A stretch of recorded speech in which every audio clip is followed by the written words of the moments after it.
Bonjour à tous, aujourd'hui je voudrais vous parler d'Afrique et plus généralement de tous les pays opprimés par le système capitaliste. Notre pays, comme tout l'Occident capitaliste, repose principalement sur l'exploitation des richesses et sur l'exploitation de l'homme par l'homme. Une infime partie est ultra riche, et cette classe n'a pas d'état d'âme, pourvu qu'elle réalise des plus-values à 7, 8, 9, voire 10 chiffres. Ces gens-là considèrent l'humain comme un simple consommateur sur lequel on peut spéculer. Ils organisent plus précisément l'exploitation des plus pauvres, en France bien sûr, mais aussi et surtout sur le continent africain, en Amérique latine et en Asie. Dans les anciennes colonies, dans tous les pays émergents au monde, le capitalisme impose sa loi. Il propage sa com en expliquant aux pays pauvres qu'ils n'ont pas les moyens, et donc qu'il va faire à sa place. La bonne blague. Faire à sa place, pour eux, ça veut dire exploitation des richesses et main-d'œuvre facile pour le faire. Voilà la supercherie, le mensonge dans tout son éclat. On fait croire qu'on va aider les pays pauvres alors que c'est par eux que la richesse existe. Comprenez bien que si demain on arrête définitivement d'exploiter ces pays et les habitants, ils s'en sortiraient bien mieux, c'est évident. Mais la réalité est tout autre. Ils sont soumis à une concurrence féroce où les multinationales françaises, européennes,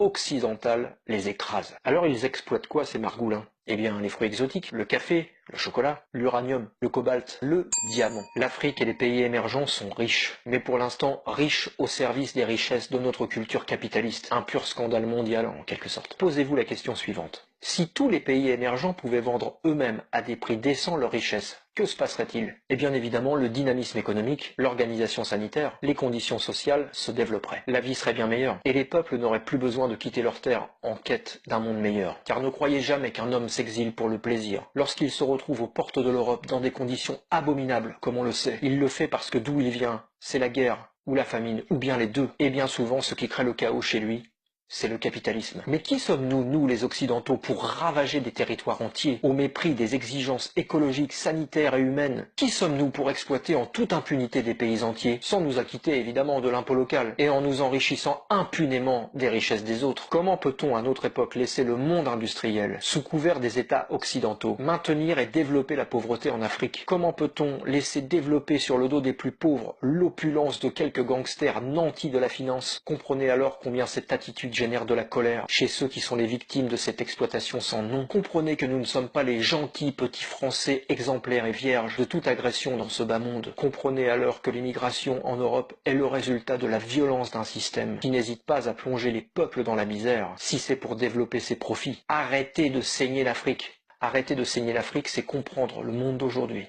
C'est surtout comprendre qu'il est possible de vivre autrement et d'agir vraiment pour l'avenir, l'humain et la paix. Le capitalisme, vous le savez, engendre bien souvent la guerre. Changeons de logiciel et construisons avec les pays émergents une réelle politique de coopération où chacun aura la totale maîtrise de son économie. Arrêtons l'esprit colonialiste. À bientôt.